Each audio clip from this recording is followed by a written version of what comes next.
Syarif Hidayatullah atau Sunan Gunung Jati adalah bagian dari Wali Songo, dan beliau terkenal memiliki banyak karomah. Berikut ini adalah kumpulan kesaktian, karomah, Sunan Gunung Jati. 1. Memindahkan kerajaan Hindu Pakuan ke alam gaib. Cerita ini bermula saat jatuhnya kerajaan Galuh Pakuan, ibu kota kerajaan Sunda pada tahun 1568 karena diserang pasukan Demak yang dibimbing oleh Sunan Gunung Jati. Peristiwa ini setahun sebelum Sunan Gunung Jati wafat dalam usia yang sangat sepuh hampir 120 pada tahun 1569. Diriwayatkan dalam perundingan terakhir dengan para pembesar Istana Galuh Pakuan, Syarif Hidayatullah memberikan 2 penawaran.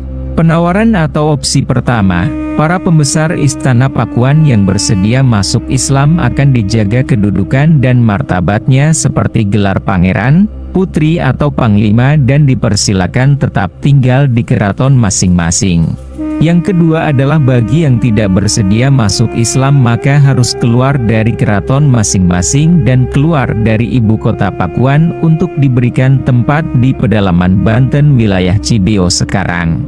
Dalam perundingan terakhir yang sangat menentukan dari riwayat Pakuan ini, sebagian besar para pangeran dan putri-putri raja menerima penawaran pertama. Sedang pasukan kawal istana dan panglimanya, sebanyak 40 orang, dari Angkatan Darat Kerajaan Pakuan memilih penawaran kedua. Mereka inilah cikal bakal penduduk Baduy dalam sekarang yang terus menjaga anggota pemukiman hanya sebanyak 40 keluarga karena keturunan dari 40 pengawal Istana Pakuan.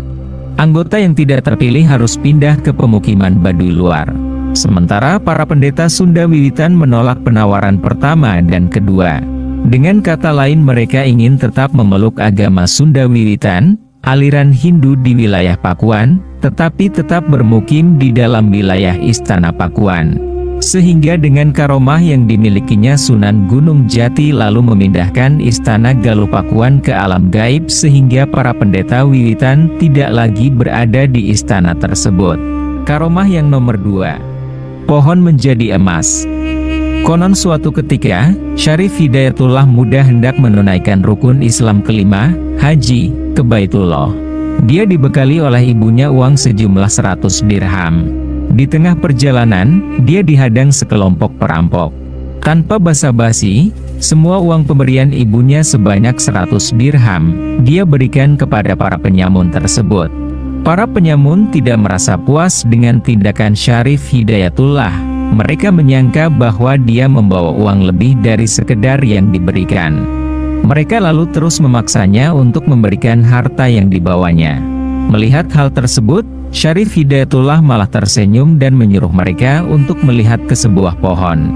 Ini ada satu lagi, sebuah pohon dari emas, bagilah di antara kawan-kawanmu. Ternyata, pohon yang ditunjuknya berubah menjadi emas. Akhirnya mereka masuk Islam dan menjadi murid dari Syarif Hidayatullah. Ketika berangkat dari Mesir ke Tanah Jawa, Syarif Hidayatullah tidaklah menggunakan perahu, tetapi dia justru berjalan di atas air laut. Karomah yang nomor 3. Operasi perut tanpa alat. Meski zaman wali dulu belum ada ilmu pengobatan, namun karomah Sunan Gunung Jati sudah menjadikannya sebagai seorang tabib atau dokter yang hebat. Diceritakan dalam sejarah bahwa ada sepasang suami istri yang berdebat karena perut sang istri yang membesar. Suaminya yakin kalau perut yang membesar itu hamil, tapi istri tidak yakin. Akhirnya, pasangan tersebut menemui Sunan Gunung Jati untuk memastikan isi dalam perut si ibu. Dan ternyata saat diperiksa bukan kandungan, melainkan penyakit tumor.